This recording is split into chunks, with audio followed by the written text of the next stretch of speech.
প্রিয়াঙ্কা লাইফস্টাইলের আরেকটি ব্লগে সবাইকে স্বাগত জানাই। সবাই কেমন আছো? আশা করছি খুবই ভালো আছো, আর তোমাদের ভালোবাসায় আমরাও খুব ভালো আছি। প্রত্যেক দিনের মতো সংসারের কাজকর্ম দিয়েই আজকের ব্লগটা শুরু করেছি। আজকের আমি যখন ঘুম থেকে উঠেছি বাড়ির কেউ ওঠেনি, তাই বাসি উঠানটা ঝাঁটিয়ে রেখে প্রথমেই কাঁচা ধোয়া নিয়ে বসে পড়েছি। কালকেরে তো প্রচণ্ড ঝড় বৃষ্টি হয়েছিল, তাই কালকেরেকার কাঁচা ধোয়া সব এই গামলার ভিতরে জমিয়ে রেখে দিয়েছিলাম।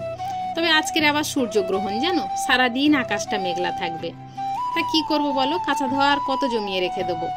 এই ভেবেই সকালে কেচে ধুয়ে সব শুকাতে দেবো ভেবে বসেছি, যে রোদ না হলেও মেঘলা থাকলেও হাওয়া বাতাসে তো জলটা ঝরে যাবে।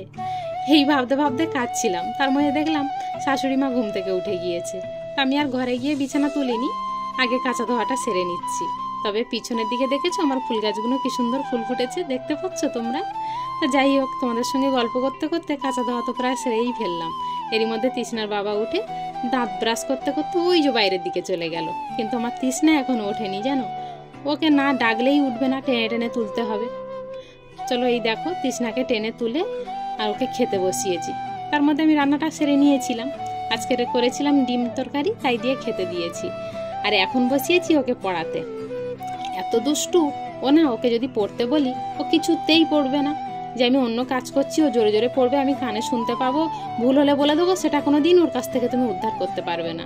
তাই ওকে এক পৃষ্ঠা অঙ্ক দিয়ে দিচ্ছি, বলছি যে তুই অঙ্কগুলো কর, আমি কাজ করে আসি। তাই এক পৃষ্ঠা অঙ্ক দিয়ে আমি এইগুলো সব মেজে ঘষে এনে উপর দিচ্ছি। আর এগুলো যদি উপর না দিই তো এই জলগুলো খোলে বসে যায় আর দাগ হয়ে যায়। তাই প্রতিদিন আমি উপর দিয়ে শুকিয়ে আবার গুছিয়ে তুলে রাখি। আর এদিকে কাজ সেরে তৃষ্ণার স্নান করাবো বলে এক গামলা জল তুলেছি, আর এই তেজপাতা ফুটিয়ে জলটা ঠান্ডা করে ওর সঙ্গে পাইল করে দিলাম। এর কারণ কি বলো তো? তোমরা যদি জানো অবশ্যই জানাবে, কিন্তু তোমাদের মতামতটা কি।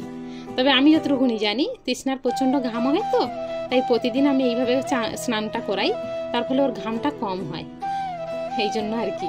আর ও তো প্রচণ্ড ঘামে, আর একটা বাচ্চা যদি অতটা ঘামে তার অসুস্থতার মানে বেশি হওয়ার সম্ভাবনা থাকে, সেই জন্যই। তো যাই হোক, ওদিকে তো গল্প করতে করতে অনেকটা কাজ এগিয়ে নিয়ে চলে এসেছি। আর তৃষ্ণা আমাদের বাড়ির পাশ থেকে কয়েকটা গাঁদালি পাতা তুলেছে, মানে গন্ধ পাতালি বলে, কেউ বলে গাঁদালি, কেউ বলে গন্ধ পাতা, যাই হোক, তাই বড়া করে দিয়েছি।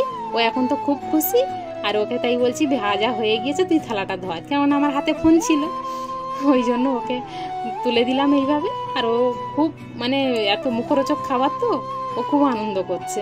তবে যাই হোক, ভিডিওটা তো এই পর্যন্তই রাখছি, আর বেশি বাড়াবো না, কেননা তোমাদের খুব অসুবিধা হয়ে যায় এত বড় ভিডিও দেখতে গেলে। চলো আজ তাহলে আসি, দেখা হচ্ছে কাল, টাটা।